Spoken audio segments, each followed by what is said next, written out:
కొంతమంది కథలు చాలా ఇన్స్పిరేషన్‌గా ఉంటాయండి. ఇలాంటివి ఖచ్చితంగా మనకు అవసరం. ఎందుకంటే ఒక టానిక్ లాగా పనిచేస్తూ ఉంటాయి. Doctor Jaspreet Singh Arora doctor plus IT, pharma రంగాల్లో కూడా బాగా సంపాదించాడులెండి. బాగా అంటే మామూలుగా కాదు బాగా. ఇలా బాగా సంపాదించిన వాళ్ళు ఏం చేస్తారు? ఇంకో రూపాయి సంపాదించాలనుకుంటారు. లేకపోతే ఎక్కడో చోట పెట్టుబడి పెట్టి వెనకేసుకుందాం అనుకుంటారు కదా! ఈయన అట్లా ఆలోచించలేదండి. ఏదైనా చెయ్యాలి. ముఖ్యంగా ఈ ఎన్విరాన్మెంట్‌కి, నా దేశంలో ఉన్న రైతులకి ఏదైనా చెయ్యాలి అనుకున్నాడండి. అంటే ఆల్మోస్ట్ ఆల్ అప్పటికే రకరకాల నష్టాలు, వరి పంట దగ్గర నుంచి సాధారణంగా రెగ్యులర్గా పండించే పంటలు పండిస్తున్నారు, నష్టపోతున్నారు రైతులు అని అనిపించి ఇతనికి ఏం ఐడియా వచ్చిందంటే మామిడి మొక్క అయితే బాగుంటుంది కదా. కొన్ని వెరైటీలు అండి, మామిడిలో కొన్ని వెరైటీలు చాలా కాస్ట్లీ ఉంటాయి, మీకు తెలుసు. ఒక కాయ 500 నుంచి ₹1,00,000 దాకా ఉన్న వెరైటీలు కూడా కొన్ని ఉన్నాయి. ఇలాంటి మొక్కలు ఇస్తే ఎలా ఉంటుంది అని ఆలోచించాడండి. ఆలోచించి ఒక ప్రకటన కూడా చేసేశాడు. మామిడి విత్తనాలు అంటే మామిడి టెంకలండి, చీకి పారేసిన టెంకలు ఎక్కడ పడితే అక్కడ పడేయకండి, పక్కన పెట్టి మాకు ఇవ్వండి అని.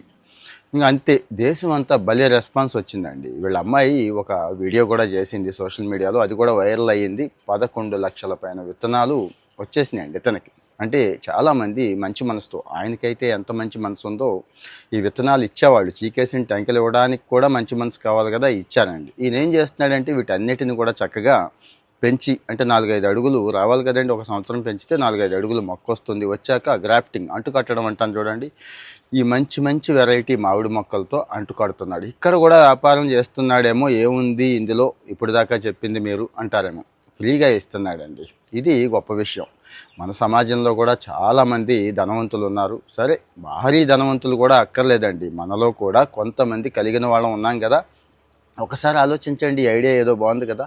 మామిడంటు కావాలంటే 300, 400, 500 పెట్టాలి. ఇంకా హోల్సేల్గా కావాలంటే కడియం వెళ్తే కనీసం ఇదే రేటుకి కడియం నుంచి తెచ్చుకోవాలి. లేకపోతే ఏ రైతు ఏ నర్సరీలో తెచ్చుకోవాలి కదండి. మరి ఫ్రీగా ఇస్తే దానికి ఆలోచిస్తున్నారు చాలామంది కొనుక్కోవడానికి. ఫ్రీగా ఇస్తే నాకు తెలిసి ఆలోచించే అవకాశం ఉండదు. ఆ పొలాల్లో వేసుకునే రైతులు చాలామంది ఉండొచ్చు. పోనీ పొలాల్లో కాకపోయినా ఇళ్ల దగ్గర వేసుకునే వాళ్ళు ఉంటారు. ఇక ఖాళీ స్థలాలు ఒకసారి చూడండి. మన ఇంటి చుట్టూ కొత్తగా వేసిన లేఅవుట్లు, పండించకుండా వదిలేసిన భూములు. మామిడికి ఒక గొప్ప సుగుణం ఉందండి.